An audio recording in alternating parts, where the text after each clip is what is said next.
Hello friends, வணக்கம். Welcome back to my channel. இன்றைக்கி நம்ம அவல், பால் இதெல்லாம் வச்சு ஒரு டேஸ்டியான மில்க் போகா எப்படி செய்கிறதுன்னு பார்க்கலாம். இது செய்கிறதுக்கு நான் ஒரு அரை கப் அவல் எடுத்திருக்கேன். நான் தின் அவல் தான் எடுத்திருக்கேன். இந்த அவலை ஃபஸ்ட்டு நாம் ஒரு தடவை நல்லா கழுவிக்கலாம். ஒரு தடவை தண்ணி ஊற்றி கழுவிட்டு இதை அப்படியே ஒரு 10 நிமிஷம் நீங்கள் வச்சிங்க அப்படின்னா அவல் நல்லா சாஃப்டாகிடும். அதுக்கப்புறம் நம்ம பாலில் சேர்த்துக்கலாம். இது அப்படியே இருக்கட்டும். ஒரு பேனில் நான் 2 கப் பசும்பால் சேர்த்துருக்கேன். பாலை நல்லா கலந்து விட்டு ஒரு கொதி வரட்டும், அது வரைக்கும் குக் பண்ணிக்கலாம்.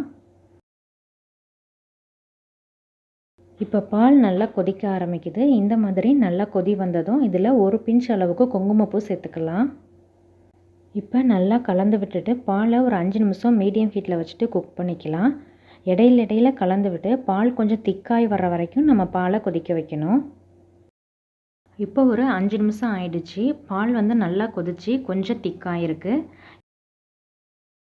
இப்போ இந்த பாலில் நம்ம கழுவி எடுத்து வச்சுருக்க அந்த அவலை சேர்த்துக்கலாம். இப்போ அவல் நல்லா சாஃப்டாக இருக்குது. ஒரு 10 நிமிஷம் ஆயிருக்கு.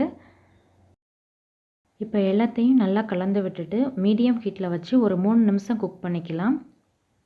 இடையில கலந்து விட்டு ஒரு 3 நிமிஷம் மீடியம் ஹீட்டில் வச்சு அவலை குக் பண்ணிக்கலாம். இப்போ அவல் நல்லா குக் ஆகிடுச்சு. அவல் சீக்கிரமாகவே நல்லா குக் ஆகிடும். இப்போ ஃப்ளேமை குறைச்சி நம்ம லோ ஹீட்டில் வச்சுக்கலாம். இப்போ இது கூட ஸ்வீட்டுக்கு நான் வெள்ளை சிரப் ஒரு 2 டேபிள் ஸ்பூன் ஆட் பண்ணியிருக்கேன்.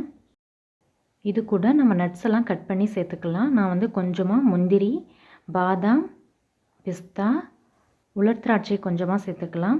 முந்திரி, பாதாம், பிஸ்தா இதெல்லாம் கட் பண்ணிவிட்டு சேர்த்துக்கலாம். ஒரு 1/4 டீஸ்பூனுக்கு ஏலக்காய் தூள் சேர்த்துக்கலாம்.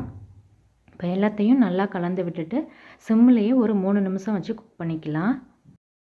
ஒரு 3 நிமிஷம் நம்ம சிம்மில் வச்சு குக் பண்ணால் போதும். இது ரொம்ப திக்காகிற வரைக்கும் நம்ம குக் பண்ண தேவையில்லை.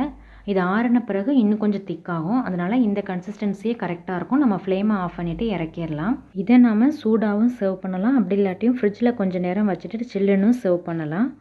இப்போ டேஸ்டியான ஒரு மில்க் போகா ரெடி ஆகிடுச்சு.